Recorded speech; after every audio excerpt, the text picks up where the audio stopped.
Hey folks, thank you for stopping by Kaiser's Castle. Right now, I'm about to do a show. The photo you're looking at are two MRAPs. Uh, People who know what they're looking at know what kind of MRAPs they are, speeding into a combat outpost. And I'm going to throw up another photo coming from somewhere else. And what today we're going to talk about is being an observer, but different areas of the world. And, rule number 7, become a trained observer. And we're going to start off with Baz talking about, and these pictures are courtesy of someone, and that's all I'll say. And if he wants to delve into it, he can, of his experiences in Sarajevo. And then towards the end, we're going to finish out with the struggles of leaving the military. With that being said, thank you for stopping by Kaiser's Castle. Take a seat on my big orange couch. Grab your coffee, tea, soda, or adult libation, and enjoy the show. Baz, how you doing today, brother man? Yeah, not so good, brother. Not so bad. Sorry, not so good. Yeah, Not so it's been good. Yeah. not so good. It's been a while, Yeah, so Yep. busy away, mate. Busy away. Just the life's changing, and just getting shit squared away for sort of the next period of my working life, if you know what I mean. But you know all about that, brother. Yep. And it'll be good to get back doing some work that I Yep. enjoy. Yep. Yep. That's the truth. So we're gonna dive into Sarajevo, and then with the reason why I put the combat outpost picture up, and then your picture, uh, that you had received somehow. If you want to get into how you received it, you can. But the point being is, this is why it's hard to come back to civilian life, and that'll be the way we finish the show. So let's push it, brother. There you go. Your picture's up. Yeah, if it's the picture I'm thinking about, brother, the picture in Sarajevo, it was an operation I was on some time ago. Obviously, in when the conflict was underway in Bosnia, the former Yugoslavia, and um, I was working out with my unit out towards like sort of the midwest of the country, sort of area like Begonia, Gorny Vakuf, Mokronishgard, Yahtzee, and places like that. Um, and then because of the certain job I was doing at the time, there was sort of a call put out across the country to the I4, the implementation force that were there, because we'd taken over the UN, because the UN, being as the UN usually is, it's just a fucking useless lump of shit. Complete That tossers, yeah. yeah, yeah, and not because of the soldiers on the ground. It's how the actual organisation is run. Like there was German and Dutch soldiers that were having to stand by and watch fucking massacres occurring until you know what I mean. NATO turned around and went, right, that's enough. You fucking idiots aren't doing your Right. job. So these troops now that are on the ground, if the nations are happy, will now change them into an implementation force where they can actually go out and do something about these fucking idiots butchering each other. Yeah, And we used an I-4 in Afghanistan also.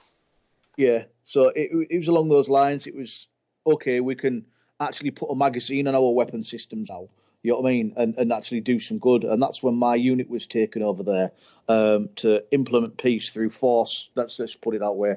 Anyway, there was an issue down in Sarajevo, which is obviously the capital of the country, and basically it's just a war torn capital. It is if you see pictures from back in the day, there was mass poverty. There was no running water or anything like that. Right. Electricity was very sparse. And obviously, amongst all that, you had these idiots fucking shooting each other. Basically, what it was, there was I won't give this person the delegation of sniper because they were a sniper, but there was a Serbian gunman who was targeting civilians, and basically they said, right, we want rid of these people because they're targeting civilians, just going about trying to live their lives. And so I was drafted down to Sarajevo with a team from my unit.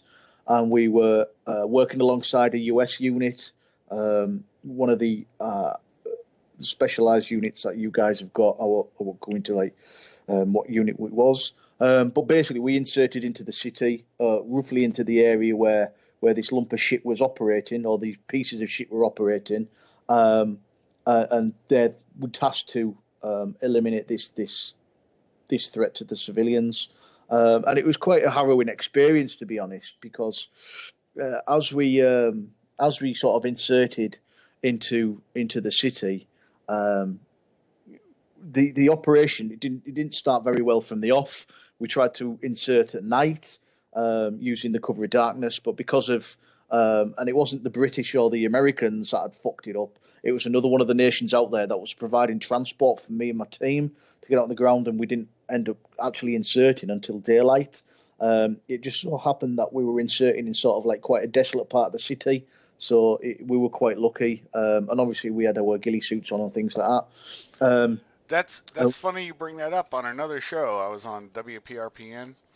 I was talking about, when teams go out, everybody thinks all your kit, everything's going to be doing what you're supposed to be doing with what the stuff you've got.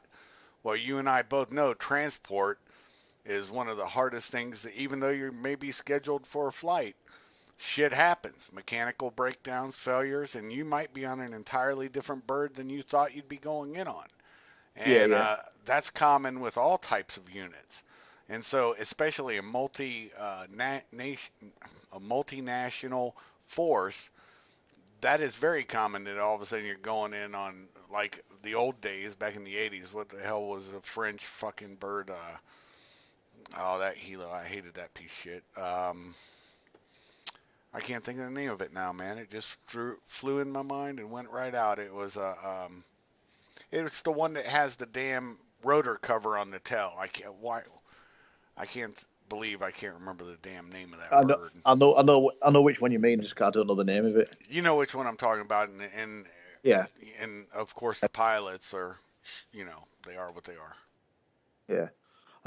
So it's unless you've got the keys in your hand for the piece of equipment you're using to get in there, it's pretty much out of your control, you know. Anyway, this other nation basically dropped the ball, didn't have the asset we needed to get there. So when the asset actually got there, it was too late for us to insert. But we needed to get in there. The US team were being inserted by I think they were actually using their own assets because they had that assets down there. So it was sort of like we need to get in there because we can't leave these guys high and dry. They're expecting another call sign on the ground in another part of the ops box we were working in, you know, so we can't leave them high and dry. So myself and my spotter, we inserted in, and basically on the way in there, these an unfortunate victim of one of these Serbian lumps of shit, a little boy who'd been to get the bread,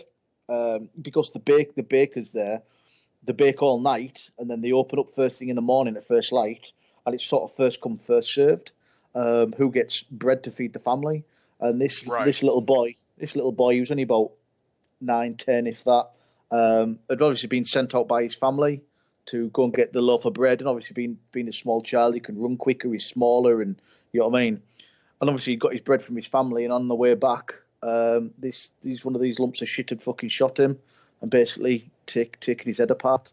So and that was sort of like that was the wake up call. That's the first time I ever saw a victim of war. In fact, it wasn't war. It was sort of the first time I'd seen a victim of murder, because that's what Yeah. that Flat was. ass murder. Yeah. Yeah. So it was we couldn't do anything for him. He'd been there for at least an hour or so.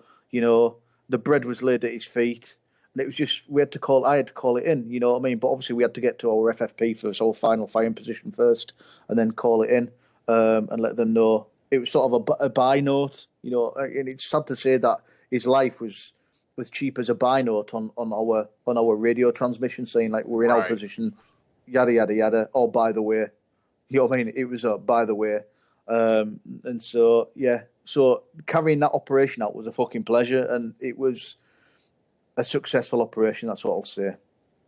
Uh, I won't go into details of it, but basically You don't have that to. was sort of the first sort of time I'd seen that, come across it and handled it quite well, which ties into our show quite well. Is how do you transition from doing things like that and seeing things like that into civilian life? How do you explain that to someone? You know what I mean? When they ask you, have you ever killed anybody, or have you ever seen this, or have you ever done this? And it's, you know, I've always been honest. I've always been honest. I've never sort of detracted from the fact, you know what I mean, of what have you done? Did you ever do this? Have you ever done this? And the adult, those that don't know any better, will always say to you, "Have you ever killed anybody?" You know, and at times it depends who it is. It depends who it is. Will depend on my answer. You know, and if it's someone I don't really know, I'll just say, "Well, I've been in the infantry doing a multitude of roles for the past quarter of a century. Take that from what you will, you know." Or if it's someone that I know Exactly. very well that asks me the question or a question, and I'll answer it honestly to the best of my ability and hope that, you know what I mean, it doesn't fulfill some sort of war boner that they get. It educates that these things do happen. It's not Hollywood, you know. And this is what happens. This is what happens to people. You know what I mean? Little boys going to get bred, or entire families in body pits, or children in Africa getting their hands hacked off. You know what I mean? I tell people what the real world is like outside of Oh social yeah. media, and this little first world bubble that we all seem to live in, where they're on about banning clapping because it might trigger people, and before you go into certain restaurants, you have to find out what the cashier's fucking pronouns are. You know what I mean? Things that don't really matter. Let's be honest. The Things that don't inane, really matter. the inane bullshit. Yeah, Yeah, the of transition. first world life. So, Yeah, the and the it's and, the and it's getting into trials, that. the trials and travails of first world life. The thin veil of civility that everybody lives under. Going Yeah, to a mass grave, man, I feel that deeply. I went to the Shia mass grave, one of them, and then a second one. I because of my job, we just crossed by it, but it was at night, and we didn't have anything to do with it. But it was being worked at that time, and it's one of those things that when you see it, an actual live one, and the smell, you know what I'm talking about. yeah. It's a People, smell. It's a smell yeah, that you get first. You don't tend to see them. You're a right, kilometre away, and if it's yeah, been there a while, you know that there's something. It's got its own death. Has got its own smell. yes, it You does. know, Just like burning flesh. yeah. It's not like, oh, but like say burning flesh. Oh yeah, it's just like when you burn meat in the oven. It's not. It's completely different, mixed Right. with the clothing and the fat and the excrement and the piss and the decomposing everything. You know, it's but again it goes into that translation when you ask. I mean, a reason why, obviously, why we're doing this show today is not just so people can understand where we come from when you leave the military after a certain period of time, but it's something I'm going through quite recently, if you know what I mean. And it's the struggles I've been through, where I've been on job interviews for, inverted commas, normal fucking jobs, you know, where you're speaking to people completely outside of our realm, outside of the Right. military, outside of the contractor, outside of the LEO. You know what I mean? It's real civilians, let's call them. Let's civilians that work in an office that you know what I mean. Have never seen conflict outside of a pub fight, maybe, And some of those or civilians might even have control over a department or something like that that you would think that it would be a natural military fit for that yeah. person to work there, and you find out they've done fuck all with their life. They're a college graduate, and that's all the fuck they've done. And they're more suited to an HR job than they are being in control of, people doing real shit. Yeah, it's quite funny and translating. I think the biggest problem that anybody will get, and it'll be the same for you guys over there, is the translation of those skills and those experiences and what you can bring to the forefront of their business. You know what I mean? It's translating what you've done. And a funny one is, one of my friends is going through the same sort of. When I say transition, I'm not going to go first world transition and say that I'm getting my cock and balls cut off, but the transition from military into a civilian life. Um, he went for a job, and they asked him. a question on leadership. Now, he used to work for me. He's a few ranks down from me, um, and oh, what? From sorry, I'll rephrase that. A few ranks down from what I used to be. You know, Right. Yeah. Get that straight, brother. yeah, from what I used to be. And so he was asked a question in this job interview about leadership, and obviously he's a leader, and he went bam, bam, bam, bam, bam, and he belt fed them this answer, textbook fucking answer, what you'd expect from a junior NCO in a fucking highly trained, specialised unit within the British Army. Um, and then after sort of like the interview was over, and it was like one of these strange interviews where they're interviewing quite a lot of people in that certain day, and then you were getting feedback from your interview. And so they pulled him in after his interview, about an hour or so. He had some lunch, and they said, "Yeah, your interview went well, but you did quite weak in one area." And he was like, "What's that?" And they went, "Leadership." And he was like, "What do you mean?" And they went, "I mean, this guy's got qualifications, civilian qualifications in leadership and management. You know what I mean? That we get from the military." And then he had this someone younger than him who's only ever led a team in this area of work he was going into, telling him that he didn't have much as the leadership experience required. And he thought, right, fuck it, I haven't got the job. And then he turned around and he said, right, I'll tell you this much. He said, I've taken 30 people to war, not to lunch or ran a fucking project, but to war. And I brought 30 people back and achieved every strategic goal we were given under austere environment and circumstances. And austere is not, oh, the bosses give us a week less to complete this project. This is getting shot at and fucking blown up and making critical decisions under enemy fire. You That know, are life altering in a real yes, world situation. life or death. You make a wrong decision, people go home in rubber bags if there's enough of them to pick up. You know, and then he's being told by Indeed. this fucking idiot that he hasn't got the leadership. And I'm not talking like knife handing, right? You two take that position, you two kick that compound door in. He used real life situations where outside, he tried to do it outside of a conflict zone. You know what I mean? But obviously, they were asking questions that led him into that sort of like, okay, we used to do this, we used to do this. Like, okay, if you have a person who comes in late 3 days on the trot, you know what I mean? How would you deal with that? Like you would in the military nowadays. Obviously, the military's changed nowadays. You don't just fucking haze every cunt for Yeah, no it's reason. changed. Yeah. You know what I mean? You have to deal with it in a diplomatic way because it's about keeping your soldiers happy and keeping them in the military. Um, Especially in our military because there's only fucking three of us left. Or was three of us left. There's two of us left now because I've left. Um, Yep. so it's you speak to them, find out why they're late because there could be underlying issues. Then if it's a disciplinary, then start your discipline chain.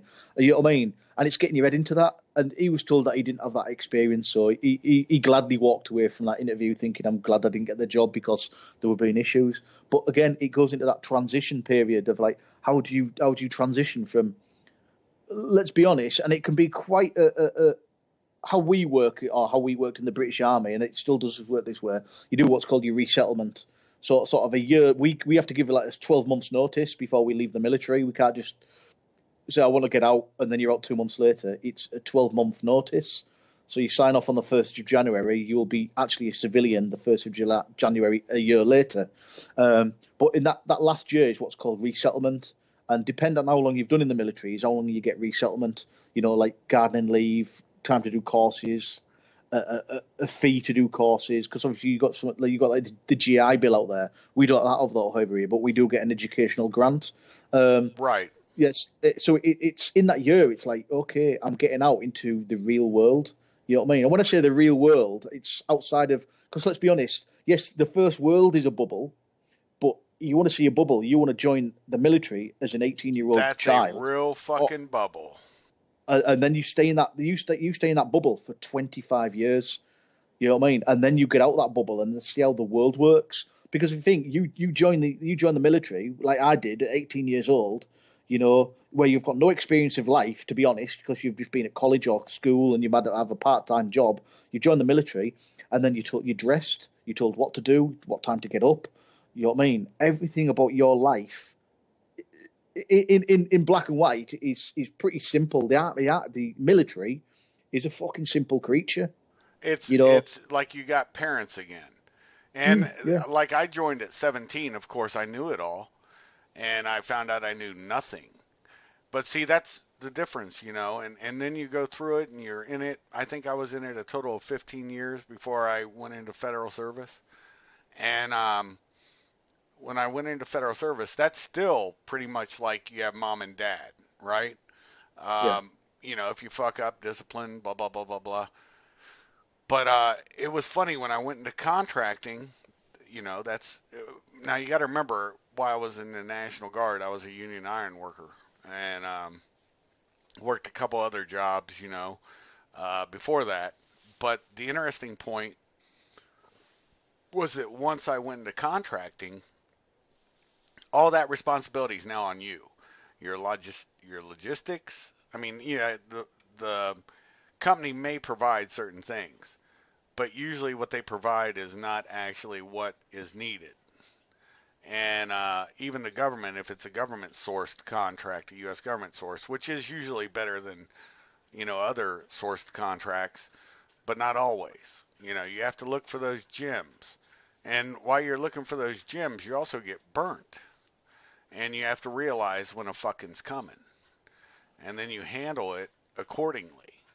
Um, but these are just the trials and travails of civilian life. I get it, man. I remember coming back from my first contract in '06. I had to cross uh, the land border at after midnight because of 330 days. It's a tax thing in our code where you got to be out 330 days to um, to get your tax. Even though if I'm coming home for leave, I have to be out that 330 to get my contractor's tax, which is another scam I don't want to get into, but that the government uses. It's really goofy. But so I crossed the land border. It was no problem. Came back home. And it was, like I said, after midnight, a 4 or 5 hour drive. I can't remember how long it took to get home. And when I finally got home, I was up. You're jacked. You're back home. Everything's good. Life is good. And I still felt uneasy. My wife went to work. Son went to school. Everything's normal. And I just went out on the steps. And I remember it was March. And it was a beautiful day out. And all of a sudden, I'm listening to. We have a police academy close to us, and they have an automatic weapons range. And I heard the automatic weapons fire in the distance, and it was like a big sigh of relief. I'm home. You know what I'm yeah, saying? You yeah, get yeah, what I'm yeah. saying? You're looking at familiarity, aren't you? And it's and it's strange because I was just sat in my car yesterday, just doing just normal real life bullshit, no admin, going shopping and shit like that.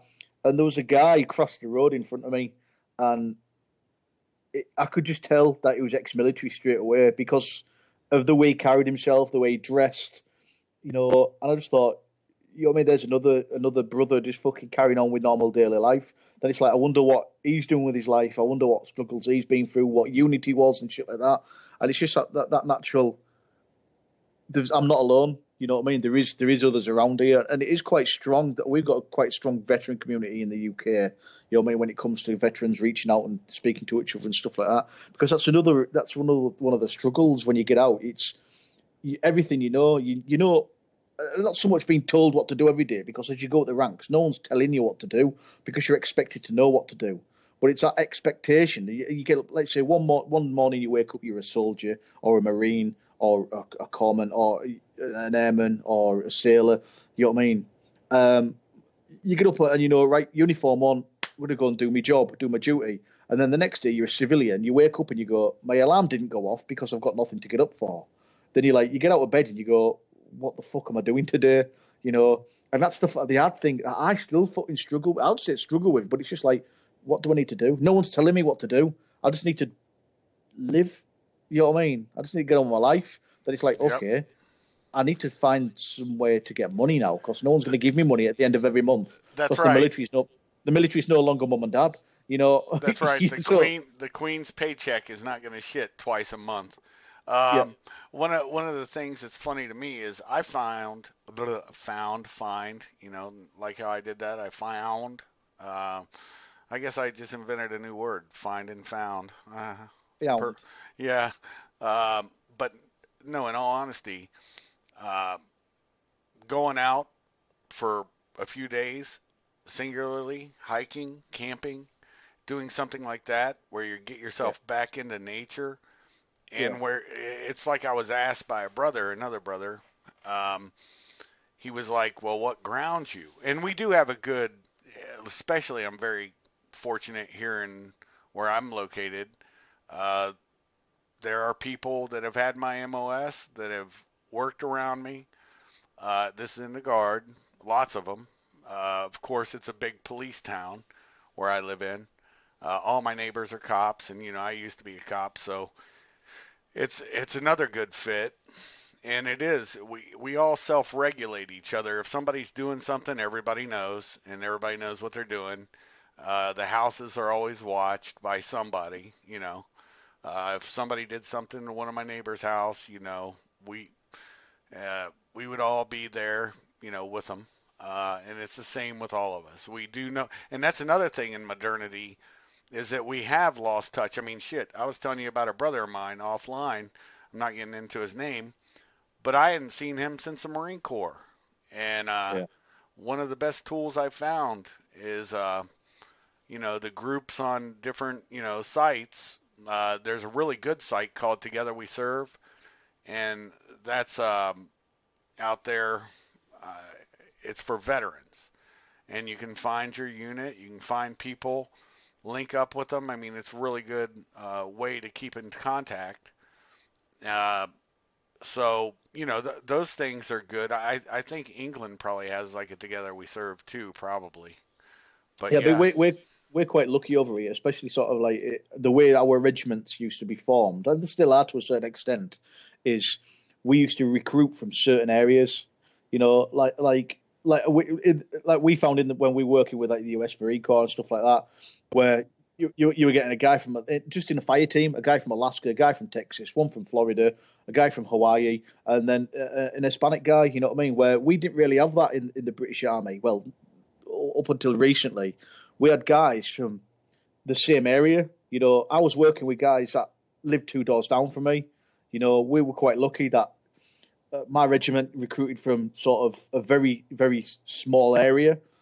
So everybody that you were working with were lived within 2 hours of you. You know, like the full battalion. There was only like the odd like few lads that came from another unit or something like that, or lived away. But I mean, I joined the army with people I went to school with, and I served with people I went to school with. So we've still got that really close bond.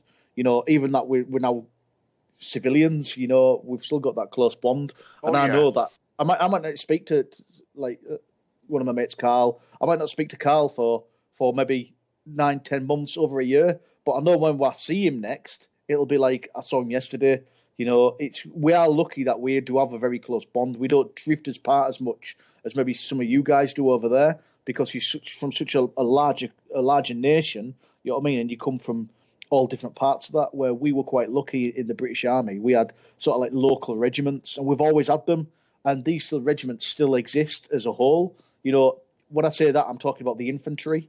We used to recruit from certain areas. So Oh yeah. that's good. That's good. I mean, I can pick up a phone now and I can reach out to any one of my brothers and say, even though I don't live where I was brought up anymore, I can turn around and say, I've got a problem at home. I want to say at home, it means my hometown, and I can have 20, 30 people, you know what I mean, there to help solve this issue or give me a hand at doing something, so that's pretty good. Well, And I that's think that's the that's best that you go on. that's the best part of contracting, and also you're right about the army's so massive. I think my time in the army and in the guard, I think I ran into maybe 3 or 4 people I served with. This is before the advent of computers and whatnot. And then Marine Corps time, though, it didn't matter where I went. There were people that I went to boot camp with that I, suffered through that crap with. military police school, because the military police corps in the Army at that time, this is in the 80s, it was a corps of military policemen. That meant it was over 100,000 or something. And no problem. And so then, but in the Marine Corps, you'd run into everybody. And just because it was smaller, the Marine Corps at that time, I think, was 200,000 people.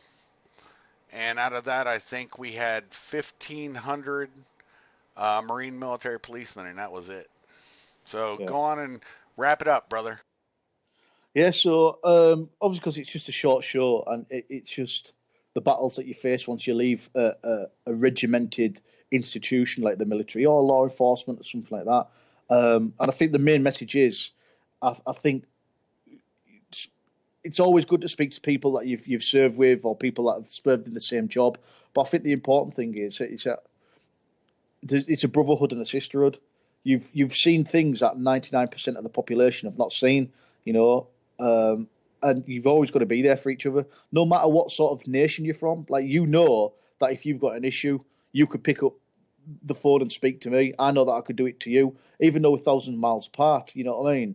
And I know that if I had an issue, I could pick up the phone, and the guy that lives 500 meters away from me, again, he might have never served in my unit, but I know that he's a veteran and he's a brother, and we were always there to sort each other out. And I think what people need to realise is that you're not alone in whatever you're facing in your life, whether it's issues with PTSD, if it's issues with debt, or you know what I mean, or homelessness. There's always someone there to fall back onto those values and standards that you were fucking instilled with at a young age. You know what I mean? 18 years old when you first go through boot camp, and that's where it starts. It's they say it's the dehumanization of a man, of a soldier, so he can take life. It's not. It's the humanization of someone. It's teaching them what life is like, what life is worth. You know what I mean? That you aren't just an individual, you're part of a team. And that I team might not be just your fire team, it can be the entire military and anybody who's held a firearm in the defence of a nation. I think that's the important part, mate. I agree with you, man. It isn't the dehumanization of a recruit. It is to get them adapted to a possibility. It's like we had a saying, within my first agency and then, as a contractor. We don't get paid for what we do. We get paid for what we might have to do. And Mm, that's the reality, the cold, hard reality to it. yeah. But yeah, with that being said, Baz, as always, it's a joy and a pleasure to have you on my show, brother. And I look forward to seeing you soon. Yeah. And much love to you and yours. Um, Much love to you and yours, brother. and thank you all for sitting on my big orange couch, drinking your coffee, tea, soda, or adult libation, and enjoying a chat on separation from the military from two civilians. Get that? We're no longer military folks. With that being said, I'll slowly raise the drawbridge so you guys can depart Kaiser's Castle. Shuff out.